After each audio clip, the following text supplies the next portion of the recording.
অন্যদিকে ঘটনাস্থল থেকে পুলিশ আসার আগেই পালিয়ে গেল নীলাঞ্জনা। হ্যাঁ বন্ধুরা, ভিডিওতে লাইকতেই দেখতে থাকুন। একদিকে যখন অনির্বাণ নিজের হাতে রেখে রায়ের শেষ নিঃশ্বাস ত্যাগ করতে থাকে, ঠিক সেই মুহূর্তেই অনির্বাণ বলতে থাকে যে রাই, তোমাকে আমি কিচ্ছু হতে দেবো না, তুমি কোনো মতে মরতে পারো না, তোমার যথাসাধ্য পরিমাণে চিকিৎসা চালানোর জন্য আমি ব্যবস্থা করব, তুমি একদম ঘাবড়াবে না। আপনারা সকলে দাঁড়িয়ে আছেন কেন? আপনারা প্লিজ একবার অ্যাম্বুলেন্সকে কল করুন, অ্যাম্বুলেন্স এসে রাইকে নিয়ে যাক, তাহলে অন্তত কিছুটা ক্ষণ আমাদের সেফ হবে। আপনারা কথা বুঝতে পারছেন না? অন্যদিকে কথা বলার মতো সার্থক বলতে থাকে যে অনির্বাণ দা, তুমি কাকে হসপিটালে নিয়ে যাওয়ার কথা ভাবছো বলো তো?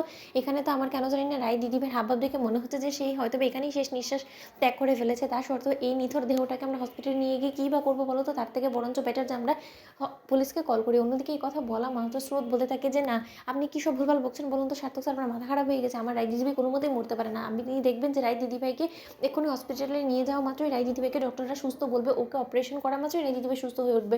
অন্যদিকে সার্থক বলতে থাকে যে স্রোত, তুমি এরকম করে পাগলামো করলে কী করে চলবে বলো তো? এখন তোমাকে শক্ত হতে হবে। এরকম করে তুমি ভেঙে পড়লে কোনো মতে চলবে না, কারণ রায় দিদিভাইয়ের একদমই পালস চলছে না। তার থেকে বড় কথা, রায় দিদিভাই স্পট ডেড। তুমি সেই জিনিসটা কেন বিশ্বাস করতে চাইছো না বলো তো? যে পরিমাণে রায় দিদিভাইয়ের বুক ঝাঁঝরা হয়ে গিয়েছে সেই গুলি লাগার ফলে, সেখান থেকে রায় দিদিভাইকে কী করে তুমি বাঁচিয়ে আনবে বলো?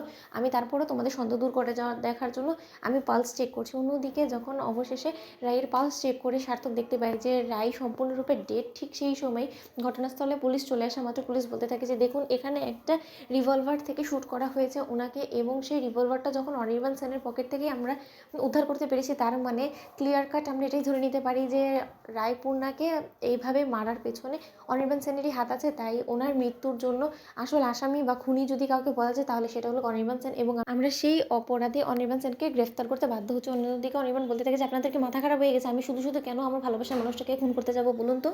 এর পেছনে আমার কী বা স্বার্থ থাকতে পারে বলুন তো? আমি যে কিনা নিঃস্বার্থভাবে রাইকে খুঁজে বের করে ওর পরিবারের কাছে তুলে দেওয়ার জন্য এতটা উদ্বিগ্ন হয়ে রয়েছি, সেখানে কিনা আমি নিজে এত কাছ থেকে রাইকে পাওয়া সত্ত্বেও ওকে আমি নিজ হাতে মেরে ফেলবো, সেটা আপনারা ভাবলেনই কী করে অফিসার বলুন তো? অন্যদিকে পুলিশ অফিসার বলতে থাকে যে দেখুন, সকল অপরাধী এরকমটাই বলে প্রথম প্রথম, তারপরে যখন লাঠির বাড়ি পড়ে না, তখন সুসুর করে সব কিছু বলে দেয়। হয়তো বা আপনার পুরনো কোনো ক্ষোভ ছিল ওনার প্রতি, তাই আপনি হয়তো বা ওনাকে মেরে ফেলা ছাড়া আর কোনো রকম কোনো উপায় অবশিষ্ট পাননি, তার জন্য আপনি ওনাকে খুন করতে বাধ্য হয়েছেন। আর এমন একটা ন্যাকামো করার চেষ্টা করছেন আপনি জানো কি না, আপনি আমাদের সকলকে বোকা বানিয়ে এখান থেকে পালিয়ে যেতে পারেন, কিন্তু আপনি সেই চেষ্টা করলে ব্যর্থ হবেন, কারণ সেই চেষ্টা আপনার কোনোদিনও সফল হবে না, কারণ আমরা আপনাকে হাতে নাতে ধরে ফেলেছি, এবং এবার আপনার শাস্তির হাত থেকে আপনাকে কেউ রক্ষা করতে পারবে না। অন্যদিকে কথা বলা মাত্র স্রোত এবং সার্থক বলতে থাকে অফিসার, এই খুনিটাকে এক্ষুনি আপনি আমাদের চোখের সামনে থেকে নিয়ে যান। এই হলো কি আসল ব্যক্তি, যে কিনা আমার রায় দিদিভাইকে মেরে ফেলার পেছনে দায়ী। ওনার সর্বোচ্চ শাস্তির ব্যবস্থা আপনি করবেন। আমরা চাই না যে ওনার মতন একটা দাগী আসামি কোনো মতেই এই সমাজে ঘোরাফেরা করুক। অন্যদিকে অনির্বাণ বলতে থাকে যে তোমরা সকলে মিলেও এই জিনিসটা নিজে সাক্ষী থেকেও এখন অবিশ্বাস করতে বাধ্য হচ্ছ।